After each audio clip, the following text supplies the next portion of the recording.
আমার নাম আজাদ। আমার বাড়ি যশাই ইউনিয়ন লক্ষ্মীপুর গ্রাম। আমি পাংশা দীর্ঘদিন অনেক দিন ধরে আমি সেলাই মেশিনের ব্যবসা করি, 6-7 বছর। পাংশাবাসী অনেকেই আমাকে চেনে জানে, আমি সুনামের সাথে ব্যবসা করতেছি। আমি হঠাৎ গতকাল রাত্রে বাড়ি যা দেখি যে আমার ফেসবুকে মাগড়াঙ্গির আবুল কালাম আজাদ একটা পোস্ট ছাড়ছে। আমি ওইটা দেখে খুব হতভম্ব এবং আমার পরিবারের সবাই হতভম্ব। কেন আমার বিরুদ্ধে এই জিনিসটা লেখা হলো?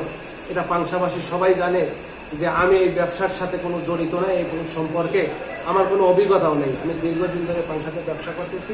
পাংশা যারা ব্যবসা করে সবাই আমাকে চেনে জানে, আমি সুনামের সাথে ব্যবসা করতেছি। উনি আমার বিরুদ্ধে 70 টাকা মূল্য কেন আমার এই জিনিসটা লিখলো আমি এটা জানি না। আমার ব্যবসায়িক প্রতিষ্ঠান যারা আছে পাংশার সবাই ওটা দেখে আমার কাছে বলতেছে, কেন তোমার বিরুদ্ধে আবুল কালাম আজাদ এটা কেন লিখলো, তুমি এটার সাথে কি জড়িত? আমি সবাইকে বলছি এর সাথে আমি জড়িত না। আমি সবাই কাছে অনুরোধ করি, আমি এই আবুল কালাম আজাদের বিচার চাই। উনি আমার এত বড় একটা দুর্নাম কেন দিল? উনি এই সম্পর্কে আমি সবার কাছে আমি বিচার দাবি করছি। আবুল কালাম আজাদের আমি বিচার চাই। উনি আমার এত বড় একটা দুর্নাম কেন দিল? আপনারা সবাই মিলে আমার এই বিচারটা করে দিবেন। আর এই আবুল কালাম আজাদ কেন উনি আমার বিরুদ্ধে উনি কেন লিখলো এই বিষয়টা আপনারা অবশ্যই খতিয়ে দেখবেন আমি এর সাথে জড়িত আছে কিনা।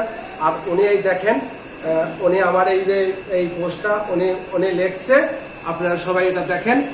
এই আবুল কালাম আজাদের আমি বিচার চাই আপনাদের কাছে। সাংবাদিক ভাই বন্ধু যারা আছে সবাই মিলে ওনার বিচার করবেন। আমি প্রশাসনের কাছে দৃষ্টি আকর্ষণ করছি, উনি কেন আমার বিরুদ্ধে এই জিনিসটা লিখলো আপনারা একটু যাচাই বাছাই করে অবশ্যই ওনার বিচার করবেন।